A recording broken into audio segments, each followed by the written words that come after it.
Thank you, Gary. Thank you, everyone. That was a very flattering intro. I'm still looking for that guy.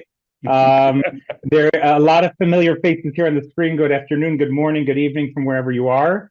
I think I just want to take the next couple of minutes and have a conversation. I think Itzik displayed the bravery and pure heroism of our brave firefighters, which are a crucial piece of not only within our borders protecting, but as we can see, over our borders as well. The truth is Itzik kind of alluded to it. I wasn't sure I was going to bring it up on this call, but I last week finished my reserve services in southern Gaza Strip, Rafah, the Rafah crossing, and that whole area with some of my JNF colleagues, actually. And we were on the border, and there was a massive fire in the Rafah crossing, and it was simply uncontrollable. And suddenly, out of the smoke, it was like a movie scene. I wish I had a phone to actually record it, but I didn't have my phone at the time for obvious reasons. And you see these two massive red trucks. And we were in Rafah, we were in the Gaza, and you're so far from home, taken away from your element. And then suddenly I see the JNF sticker pop into my life out of nowhere. And I realized, and I say this really wholeheartedly, is that it's everywhere. And it's an unbelievable point where I see the firefighters getting off their truck with bulletproof vests and their turnout gear for firefighting, and put out the fire and also rescue. Unfortunately, there were deaths and some injured that were helped due to the heroism of the firefighters that were just able to bring their professionalism to a war zone and apply it there. And I think it's a great segue. It's a horrendous act to talk about, but it's a beautiful segue to tell you that when I was in Green and when we were over the border and we were fighting the enemy to extinguish the hate, because that's really the way I see it, is that I saw this resilient bunch. I saw this group of people, officers and firefighters and soldiers and 21-year-olds and 62-year-olds that volunteered for reserves, just all together fighting for a common cause.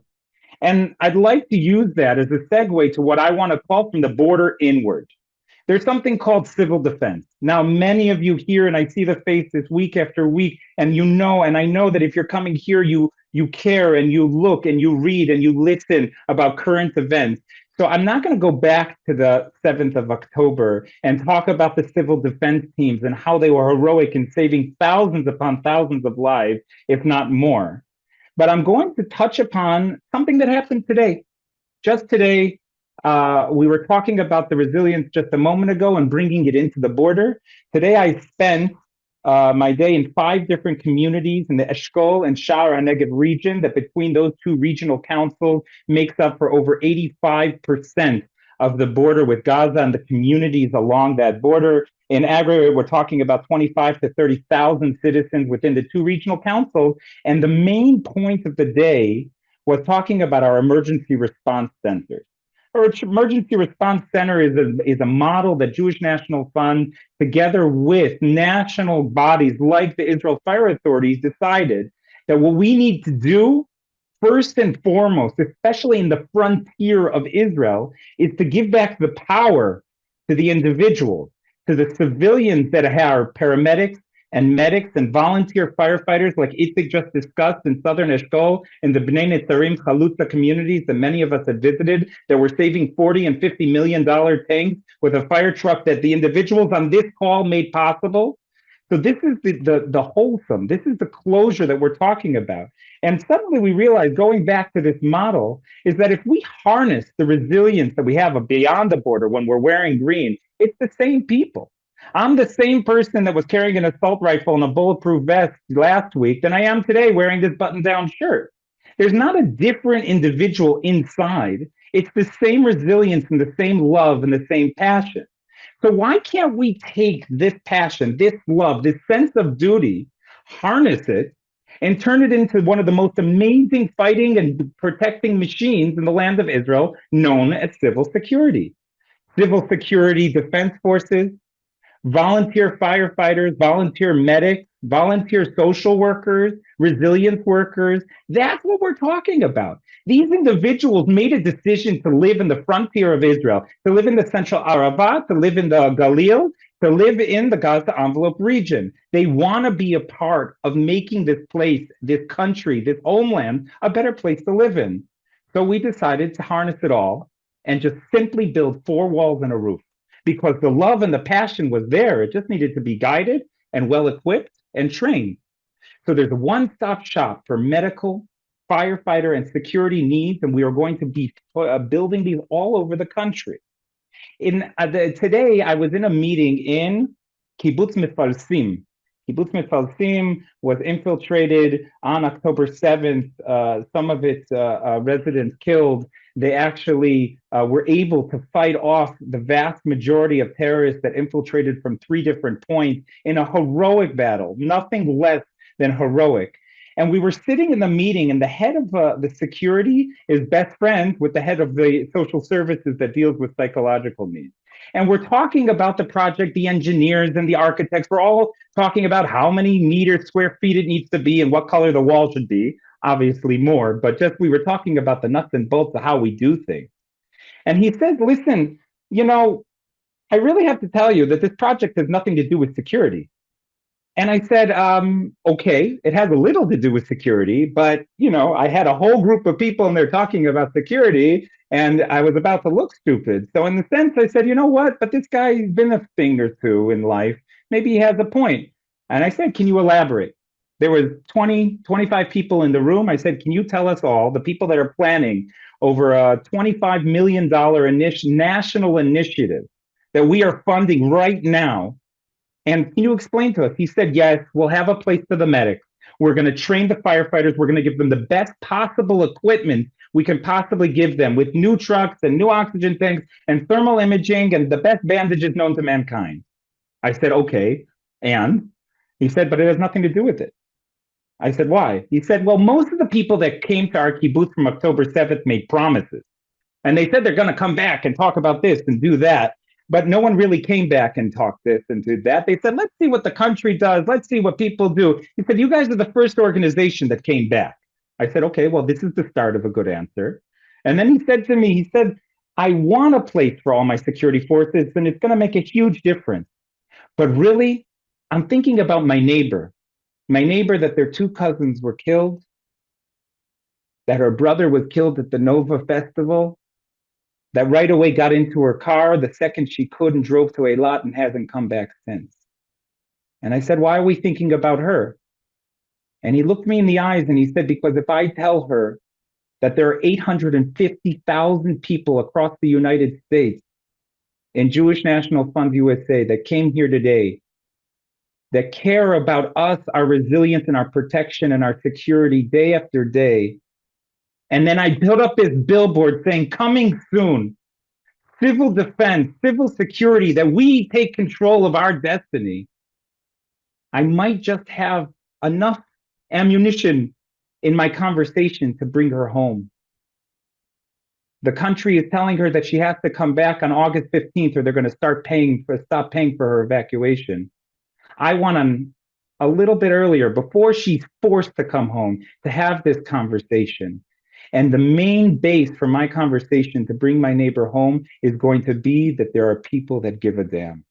There are people that are harnessing the resilience, the power of the civilians that live in these unbelievably beautiful neighborhoods, harnessing it for the better. It's about demographic growth. It's about bringing people home. It's about a sense of security and resilience. Our CEO, Fearless Russell Robinson, always says, if we could build X, and that's what make people move there, that's what we would build. We don't do projects, we do vision. Where our vision is to bring people home and give them the most beautiful life they can ever dream of. One of the pieces is enabling individuals to take control of their destiny, to know that if there's a fire next door, they don't have to wait from the closest fire truck to come from a city nearby. If their son on Saturday afternoon breaks his arm on his bike, there's a medic that will have a place to go to. The civil security team will have a home to go and learn and study and train. It's about creating an ecosystem that enables a sense of security for the people around you. And it's not only that, we're talking about resilience centers and parks and education and schools and innovation and agriculture. And I can go on and on and on before they turn off my mic.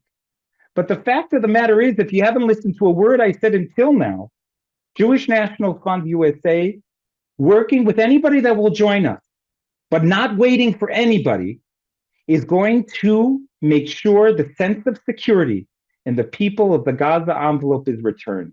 What goes on beyond the border, I promise you, with my own sweat and blood, I was a part of it, my little part, very little. There are many that did so much more than I did. But right here, right now, on this call, with the hundreds of people here, I'm talking about the border inward.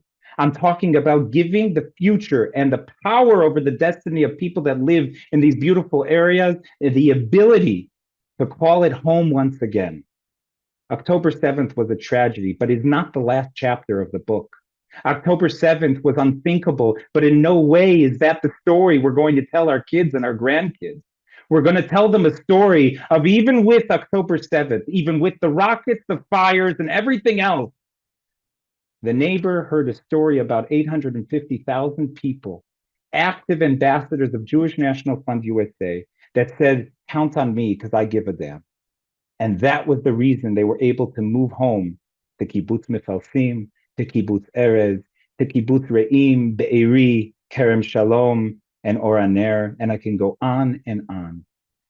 The reasoning behind everything is to enable a good quality of life, not to focus on death, not to focus on hatred. It's to focus on love and the future, because that's the success story that we are a part of here.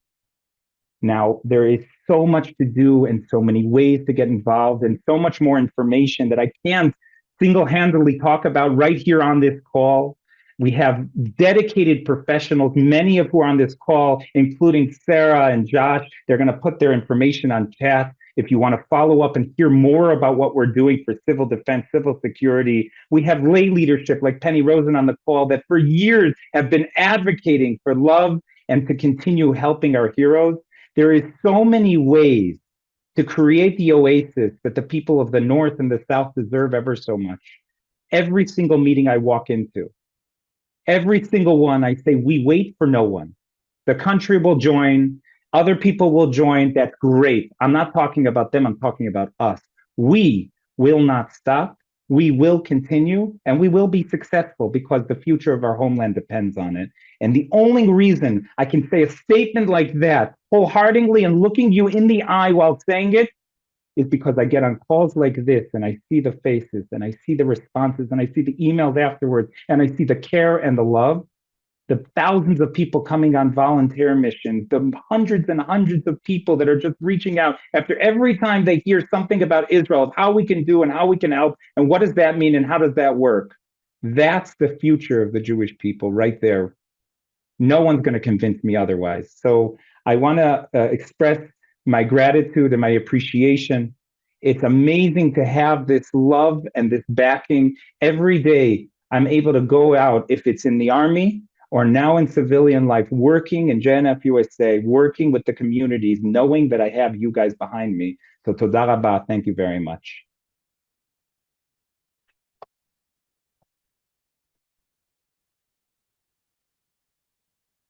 You're always so inspiring, and we really appreciate all you do and your friendship and your support, and look forward to seeing you in more peaceful times or anytime. Unfortunately, I have to leave early for another commitment today, but our fearless leader, Rick Krosnick, has agreed to take any questions, time permitting, and to finish up our session today. So thanks, everybody. I really appreciate your joining us. Gary, thank you. Thank you for your leadership. Yoel, the one question that was asked, and it's a very good question, from Debbie Goodman out there in Orange County, is can you give a sense of the total acreage that has been burned since October 7th? I know Itzik had a slide, but give everybody a real sense of the destruction from fires. I mean, at the end of the day, I don't want to guess the number. I don't remember the exact number in acres. I don't think that way, so I can't exactly get back to that. But at the end of the day, we're talking about they make a control ring around the fires that are happening in Russia. They don't spread, but at the end of the day, priority has to be given for loss of life and loss of property. And because the forestation and the open areas are become in a lower priority, so more is burnt and there's more open areas. So there is considerable destruction, but with that, I say there are already plans for how to recreate. There are startups and hackathons all throughout Israel in the agriculture innovation sphere, trying to create crops that'll grow faster, how to clear up ash and soot in a faster way so the crops are not for the next season hurt. And also, I'm going to use this opportunity, opening back up my mic, is a plug in Dallas, our global conference in November. We will be having speakers. I will be having the head of security of regions. Itzik will be there. We will be running among the vast amount of sessions, panels, and discussions. I will be leading a panel on civil security, what I like to be calling the border inward, and how we're making a difference for future generations in Israel. So if you want to look into it, Dallas, November, Global Conference 2024, I will be there, and I would love to see as many of you as possible.